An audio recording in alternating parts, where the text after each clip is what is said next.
ഞാനൊരു വാർത്താക്കുറിപ്പ് കാണാനിടയായി. റമദാൻ തുടങ്ങാനിരിക്കെ ഉത്തരേന്ത്യയിൽ നിന്നും ഉൾപ്പെടെ കേരളത്തിലേക്ക് വന്നത് 1,00,000-ഓളം വ്യാജ യാചക വൃത്തിക്കാർ. ജാഗ്രത പാലിക്കണമെന്ന് കേരള പോലീസ്. ഈ വാർത്തയുടെ യാഥാസ്ഥികത, നിജസ്ഥിതി എത്രത്തോളമാണെന്ന് എനിക്കറിയില്ല.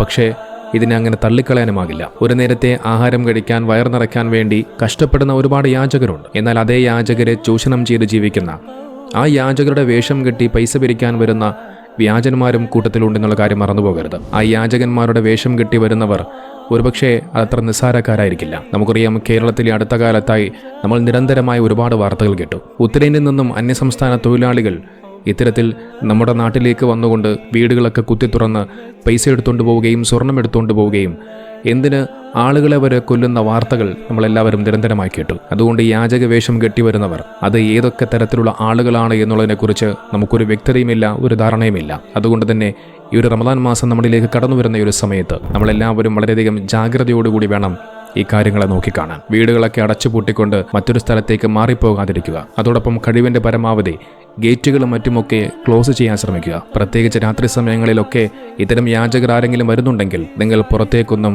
രാത്രി സമയങ്ങളിൽ ഇറങ്ങാതിരിക്കുക. നേരിട്ട് വാതിൽ തുറന്ന് പുറത്തേക്ക് ഇറങ്ങാതെ ജനൽ വഴിയും മറ്റുമൊക്കെ ആളുകളെ നിരീക്ഷിച്ചതിന് ശേഷം മാത്രം നിങ്ങൾ പുറത്തേക്കിറങ്ങുക. ഇത്തരത്തിലുള്ള കാര്യങ്ങൾ വളരെയധികം ശ്രദ്ധിക്കേണ്ടതുണ്ട്. നമുക്കറിയാം, റമദാൻ മാസം അല്ലാതിരിക്കുന്ന സമയത്ത് പോലും പല ആളുകളും പർദ്ദ ധരിച്ചും തൊപ്പി ധരിച്ചും ഒക്കെ വേഷം മാറി പള്ളിയിലേക്ക് വരുന്ന ഒരുപാട് സംഭവങ്ങൾ ഉണ്ടായിട്ടുണ്ട്. അതുകൊണ്ട് നിങ്ങളെല്ലാവരും ഈ ഒരു കാര്യം പ്രത്യേകം ശ്രദ്ധയോടുകൂടി കാണേണ്ടതുണ്ട്. അതോടൊപ്പം കഴിവിൻ്റെ പരമാവധി ഈ വീഡിയോ മറ്റുള്ളവരിലേക്കും നിങ്ങൾ ഷെയർ ചെയ്തെത്തിക്കാൻ ശ്രമിക്കുക.